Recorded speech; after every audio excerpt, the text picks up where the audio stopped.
ቤተሰብ የጨዋታ ቀን ነው። የ14 ጊዜ ኤፍኤ ካፕ አሸናፊው አርሰናል ዛሬ ምሽት 1 ሰዓት ከ30 ሲል ከዊጋን ጋር ከች ይላል። ታዲያ አንተ ይሄን ቪዲዮ የምታየው ልጅ እንደተለመደው ኮሜንት ላይ ውጤትን ትገምትልኛለህ።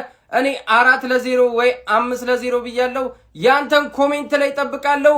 ይመቻችሁ። መልካም ቀን ብያለሁ።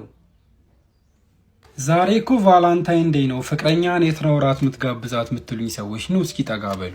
እኔና የአርሰናል ደጋፊዎች ዘንድሮ የሚያሳስበን አርሰናል ዋንጫ ይበላል አይበላም፣ ፕሪሚየር ሊግ፣ ኤፍኤ ካፕ፣ ካራባው ካፕ ወይንስ ቻምፒየንስ ሊግ የቱን ዋንጫ ነው ምን በለው ብለን እናስብ እንጂ ቫላንታይን ዴይ ይለኛል እንዴ?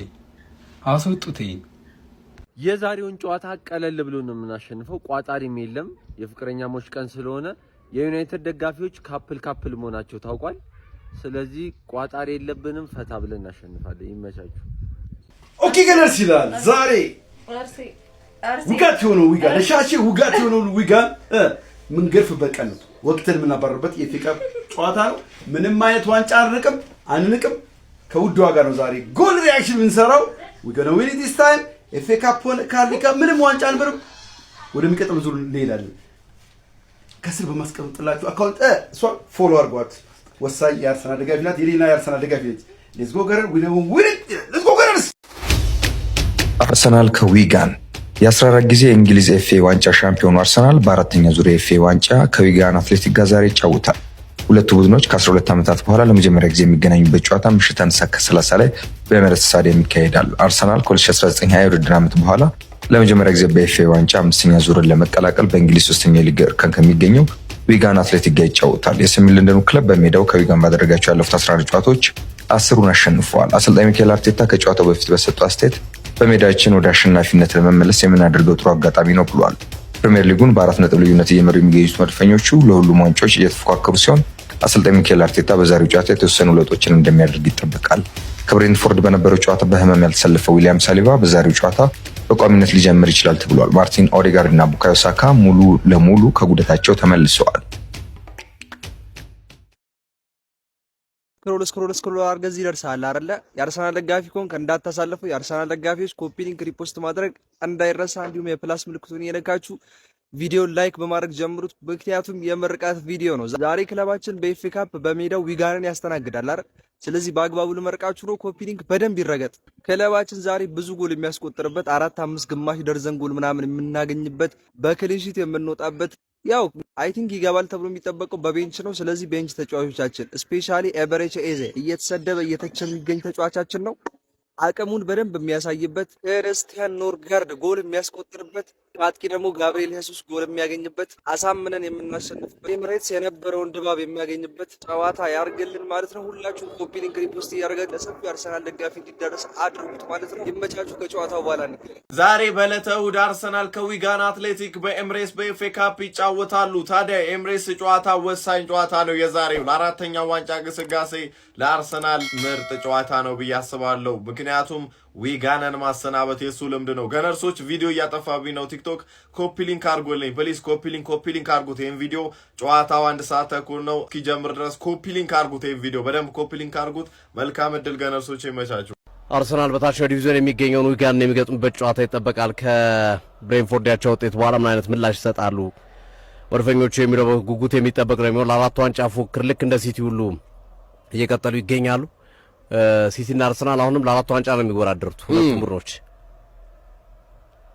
ፍጹም ተቀበል ይያል። ሰላም ቤተሰብ እንዴት ናችሁ? ዛሬ የእንግሊዝ ኤፍኤ ካፕ አራተኛ ዙር አንድ ተጠባቂ ጨዋታ ይከናወናል። ይህ ጨዋታ ዛሬ በኤምሬትስ ስቴዲየም አርሰናል ከዊጋን አትሌቲክ ጋር ጨዋታቸውን ያከናውናሉ። እውነት ለመናገር ተጠባቂ ማለት እንኳን በጣም ከባድ ነው።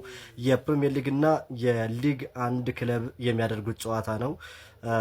በተለይ ዊጋን በሊግ አንድ ወራጅ ቀጠና ላይ ነው የሚገኘው 22ኛ ደረጃ ላይ ተቀምጧል እና ዛሬ እንግዲህ ወደ ኤምሬትስ አምርቶ ጨዋታውን ያከናውናል።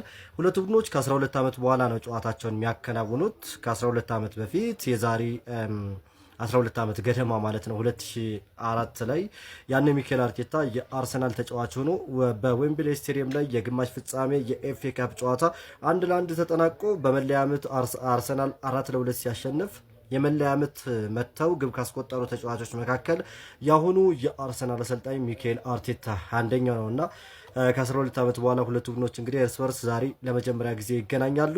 አንድ ጊዜ ዊጋን አትሌቲክ ሻምፒዮን ሆኗል። የኤፍኤ ካፕ ዋንጫን 2013 ላይ በጣም ድራማዊ ነበር። ያን ሻምፒዮን የሆነበት ዓመት በወረደበት ዓመት ሻምፒዮን ሆኖ እንደነበረ ይታወሳል።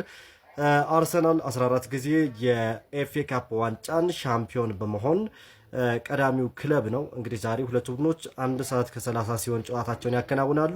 ዘንድሮ 4 ዋንጫ ነው ምን በላው ብሎ የሚፎክረው ነው እያላ ምን አይነት ዋንጫ መብላት እንዳለበት ወስነው እኔ ነኝ እኛ ሲቲዎች ነው ምን ወስንላችሁ ማለት ነው።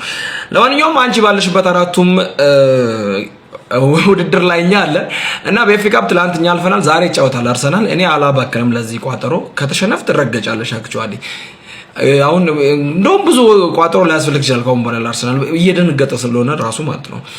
ግን አርሰናል ቢያልፍም ደስ ይለኛል። ምክንያቱም እኔ ነኝ ማስወጣት የምፈልገው ከሁሉም ውድድር ነው። ካሮቦ ካፕም ነጥቄ ፕሪሚየር ሊግም ነጥቄ ኤፍኤ ካፕም ከጨዋታው ውጪ አድርጌ ቻምፒየንስ ሊግ ላይም እንደዛው ማለት ነው። እኔ ነኝ የምወሰነው ማለት ነው። ይሄንን ብላ በቃ አላህ እኔ ደናደናውን ነገር በልቼ ማልፈልገውን ብላ ልል እችላለሁ። ለማንኛውም ዊጋን አትሌቲክም እኔ ሲቲን መደገፍ በጀመርኩበት ሰሞን ትራውማ የሆነ ቲም ነበር ለሲቲ በቃ በጣም አስቸጋሪ ያን ባለፈው እዚህ አዲስ አበባ የመጣውንም ኤፍኤ ካፕ የነጠቁን እኛን አሸንፈውን ነው። ከዛ በኋላም ያሸንፉናል ብዙ ጊዜ በቃ ዊጋን ማለት ነው። እና በጣም ነው የምጠላው ቲም ነው ዊጋን አትሌቲክ። ለዛ እንዲያልፍ አልፈልግም። ወያላ ካለፈች ደስ ይለኛል። ምክንያቱም እኔ ለጥፌ ማውጣት ገባ እኔ በራሴ ነው ሁሉ ነገር ደስ የሚለኝ ራሴ ስቀጣሽ ነው ደስ የሚለኝ። ስለዚህ ካለፍሽ ጥሩ ካላለፍሽ ትረገጫለሽ። ካለፍሽ ደግሞ ራሴ ነኝ ማስወጣሽ። ከዛ ግን ምን አይነት ዋንጫ መብላት እንዳለብህ እኔ ነኝ የምወስነው 4ቱም ኮምፒቲሽን ላይ ስላለሁበት ማለት ነው። ወያላ እድለቢስነ ከኔ ጋር መፎካከር በጣም መጥፎ ነገር ነው ነገር ያለው ጭራሽ እንኳን 4 ዋንጫ ምን አይነት ዋንጫ መብላት እንዳለብህ እኔ ዋናውን በልቼ ትራፊዎቹን ነው የምለቅልህ። እንደዛ ነው ማስበው። ግን አሁን ለዛ ለካራቦ ካፕ ቻንስ አልሰጥም። ምክንያቱም ያስፈልገኛል ለኮንፊደንስ ቡስት ለአመቱ ምናምን ነገር ያስፈልገኛል። ሌሎቹን ግን ልወስንልህ እችላለሁ። እነዛንም ግን እኔ ራሴ ነኝ ገባ አውቄ መሸነፍ ካለብኝም ላሽምልህ ማለት ነው። ለማንኛውም ዛሬ ጌም ከባድ ጌም አይመስለኝም ቀለል ያለ ነው። ግን ወያላ ደንግጣለች ታውቃላችሁ። እና ምንም ሊፈጠር ይችላል እንጠብቃለን። በዚህ ሳምንት ሚካኤል ካፕ ነው ብርጭቆ ካፕ አሉ። እኔ ታቆኛላችሁ ቤት ያፈራ ዋንጫ አይቻመኝም ያራድየለ ቆሳቁ ትርኪም ያልወድም አባቴ ከማንም ጥቃቅንና አነስተኛ ደፋፍንታ የዲቪዥን 3 እና የዲቪዥን 4 ቲም ጋር መራገጥም የለብኝም። አብሬ መጣይተም ብዙ ነው አይሞደኝም ያራድየለ እኔ ብዙ በኳሊቲም ሻል ያሉ ዋንጫዎች አሉ። ቫኬሽን ላይ ነኝ ቢዚ ነኝ። ፍሪ ታይም ካገኘው ሾፋችኋለሁ። ይመቻችሁ ብቻ።